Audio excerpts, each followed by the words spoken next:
কলিযুগে যাগযজ্ঞ নয়, ব্রত পূজা নয়, ধ্যান তপস্যা নয়, চৈতন্য মহাপ্রভু সমাজকে শিক্ষা দিলেন, ওরে কলির জি, এই কলির মানুষ যদি যাগযজ্ঞ না করে তাতে অসুবিধা হবে না, কেউ যদি ধ্যান তপস্যা না করে তাতে অসুবিধা হবে না, কেউ যদি বার ব্রত না করে তাতেও অসুবিধা হবে না, করলে ভালো।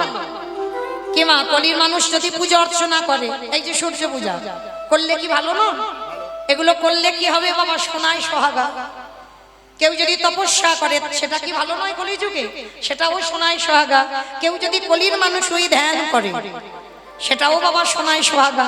কিন্তু যদি নাও করো অসুবিধা না, কিন্তু একটা পথ তোমাকে ধরতেই হবে। কোনটা? হরিরি নাম, হরিরি নাম, হরিরি নামৈব কেবল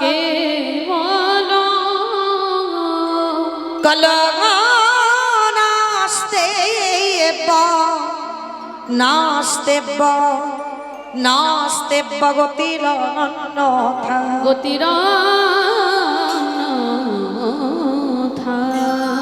কলির মানুষের হরিনাম ছাড়া কোনো গতি নাই, কোনো গতি নাই, কোনো গতি নাই। যে যত বড় ধনী হও না কেন বাবা, এই যাদের আঁকড়ে আমরা বসে আছি না, ছেলে আমারে, মেহি আমারে, জায়গায় আমারে, জমি আমারে, বিষয় আমারে, বৈভব আমার, সব আমার আমার আমার।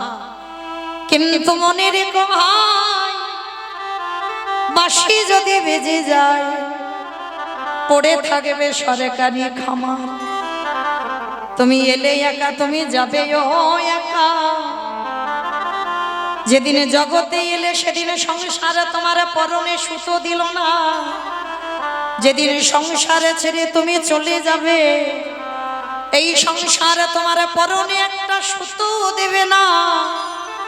তাহলে কিসের জন্য বাবা শুধু আমার আমার করে আমরা কৃষ্ণ ভজন ভুলে যাচ্ছি?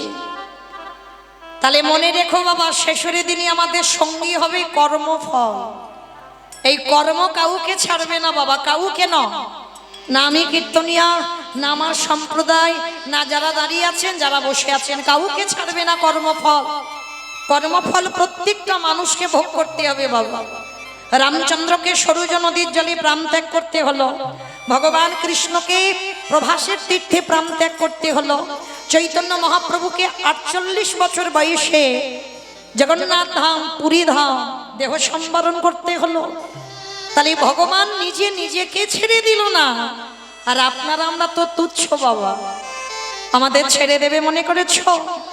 না জানি আমার গোবিন্দ আমাদের জন্য কি বিচার ব্যবস্থা করে রেখেছে।